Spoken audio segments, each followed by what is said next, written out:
And so the fall is upon us. School years and other activities begin again. And I find that people find this an exciting time of year.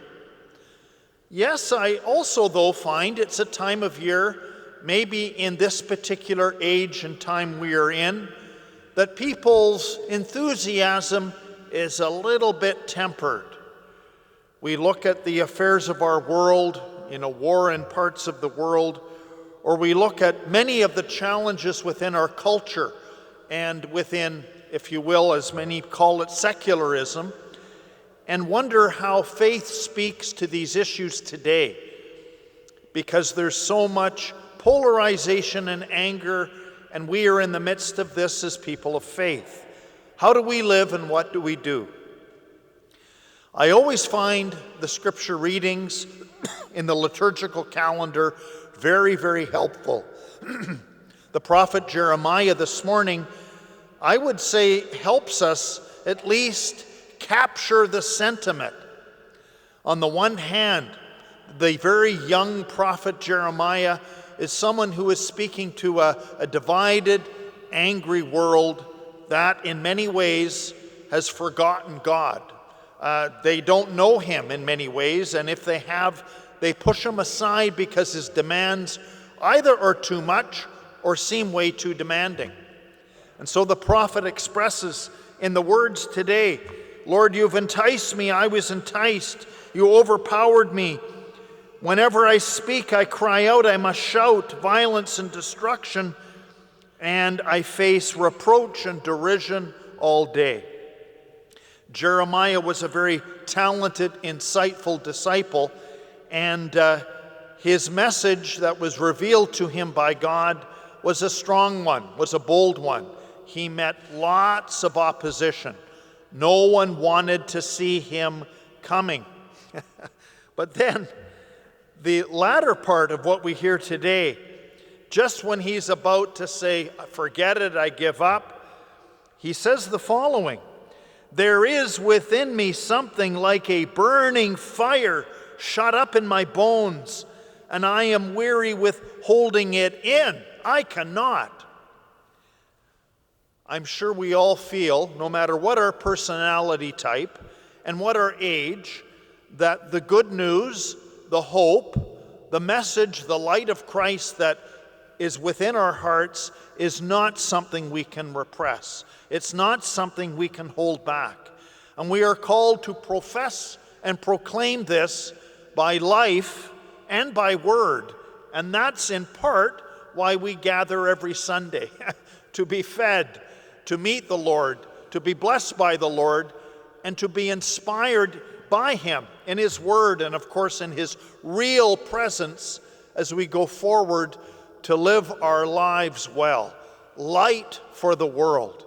And we need to be that light, and we need to receive that light.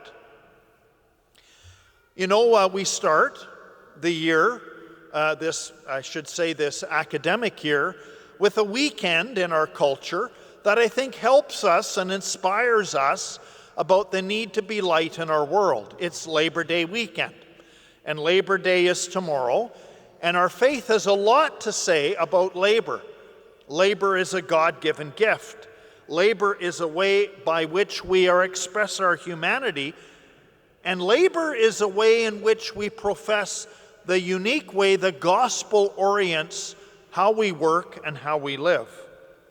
What do I mean by all of this?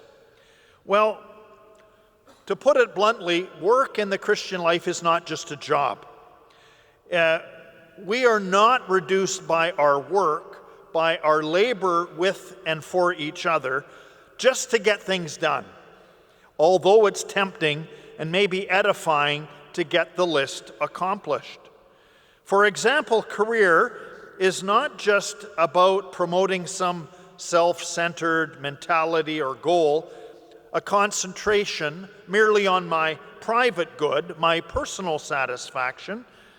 It is, in our Catholic Christian faith, work is about expressing a vocation, a call by God to faithfulness in this world and in our lives, to say yes to his call to us to be a disciple, to make a meaningful difference with others.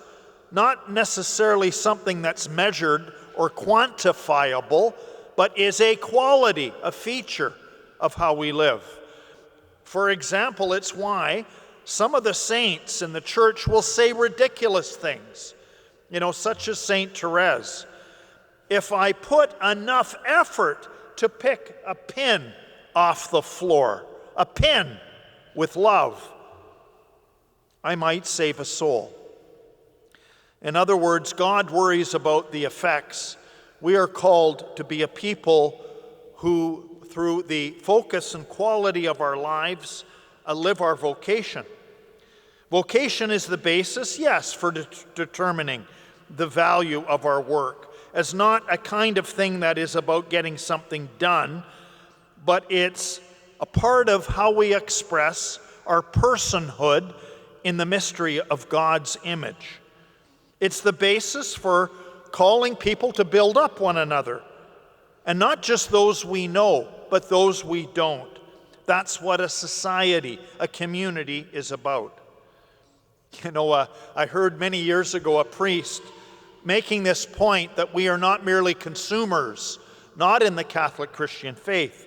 He said the following: brothers and sisters, if I was to address you today as dear Sunday envelope users, you would be offended, and rightly so. For that would reduce you, a reductive form of address. You are not merely envelope users. Yeah, there's that quality. Yet there is another reductive expression our society uses for all of us every day. It refers to us as consumers. Do you realize how offensive that is? Cows are consumers. They're cows, they're okay. Dogs and cats are consumers. That's because they are a part of nature.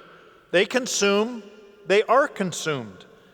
Humans are not just consumers, because humans are a part of nature, but not just a part of nature. What does he mean by that last statement? Well, go back to the first part of the Bible. Brothers and sisters, we're created in the first chapters of Genesis to share in the dignity of God, to bless and utilize nature well. But we don't use or utilize nature for our own purposes. One of the important lessons of Genesis is if we are made in the image and likeness of God, then we need to carry out the stewardship of God's creation. Thus, this involves an awful lot. It involves us seeing nature as a gift from God, not something that we exploit.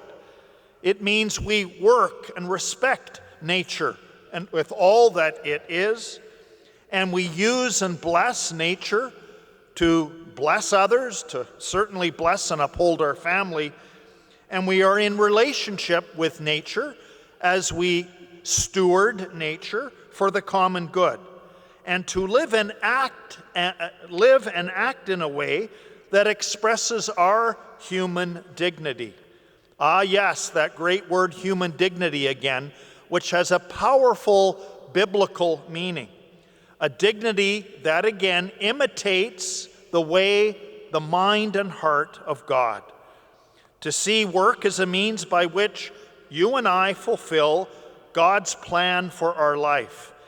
And work is about expressing in all things hope and witness to the gospel of Jesus Christ. Another quote I'll briefly give you. It was a statement a few years ago from a bishops' conference anticipating Labor Day. And they said the following: "We are a country, a nation blessed with extraordinary natural and human resources. We have great economic capacity and creativity. We have extraordinary economic power and responsibility. And we celebrate that we are free, or working towards our freedoms. We face many challenges, but when did a nation not have challenges?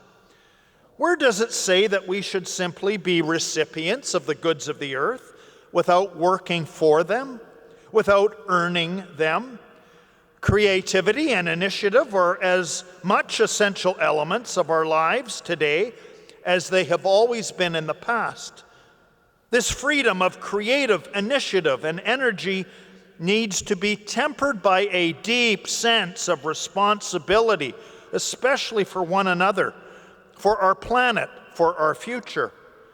The more we exercise self-control in our possession of the use of the goods of this earth, sharing with others opportunities as we sell products, etc., the less need we will have for the kinds of regulatory laws that become necessary when economic privateers and profit-seeking pirates take over all areas of our economy.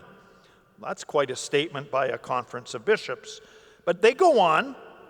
We are a nation committed to economic freedom and economic justice. But that can't mean freedom for me and justice for me alone. The classic linking of the human person with the common good teaches that we have to use our freedom and creativity, not just for ourselves and even those we care for.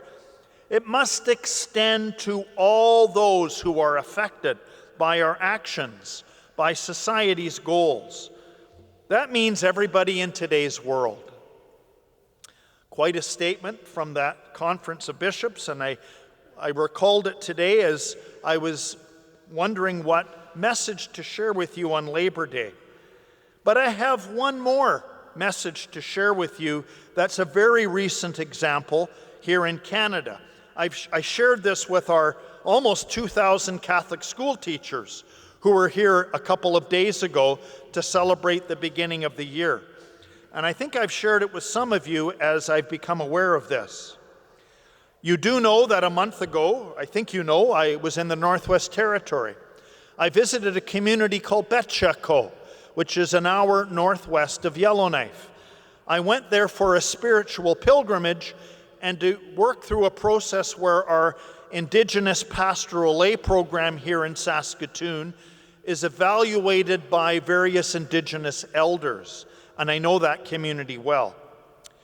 2 days after I left, a wildfire came down from the northwest. Everybody's heard about the wildfires.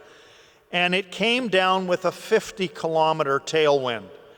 So despite all of the efforts, it's one of the largest individual Dene communities in the Northwest Territory, a Clicho Dene community. The fire was too powerful, and it was about to consume the whole community. They had to pull the firefighters, because they were at risk at this point. You cannot stop a wildfire with a 50-kilometer or more tailwind. Well, they prayed like crazy. Now, this is a community of great prayer, great respect for God as creator. And they've had a lot of tragedy. One of our former pastors is the pastor there now, Father Mick Fleming. And he said, Bishop, you know, this is a blessed community, but they've experienced a lot of tragedy. I've never celebrated so many funerals as I have this year. But a community of great faith, and the people said, we need to pray to God to stop the fire. Well, the firefighters, as I say, had to pull out. The fire rushed down from the northwest. All hope was lost. Nothing was going to stop this fire, even water cannons. Well, guess what? Right as the fire hit the edge of town, about to consume it, a great mighty east wind blew from the east, and it was so strong it stopped the fire. Can you believe it? And it's from the east. Get the east. You know, what happened on Good Friday? You know, all hope was lost. Jesus died. Saturday, Holy Saturday, the descent into hell. And when all hope was gone, the disciples dispersed. What happened Easter Sunday? The dawn from on high rose. The sun rose from the east To this day, the East is a powerful image of salvation and hope coming into the world. Most churches have their tabernacle and their sanctuary facing the east because of its significance. When all hope is lost, God does intervene and brings new life and blessing. The story doesn't stop there. So the rest of the Northwest Territory, you've heard in the south, most of their communities have had to evacuate. Hay River, Enterprise was lost. Yellowknife, the capital, has been evacuated. Well, this community has been the community, as much as they can, way beyond their means, has been the community that's provided hospitality, hope, food, comfort, shelter to many of the evacuees that have had to come. And this was a community that's just recovering from their own evacuation and wildfire. And they've basically said, our people are in great need, but we will always welcome anyone who needs help and refuge in our little community. It's almost as if their work is to give back a little bit what they have received. What a story and inspiration as we prepare to celebrate Labor Day weekend, be reminded about its true faith-based sense, and of course, begin a new academic year. God bless you.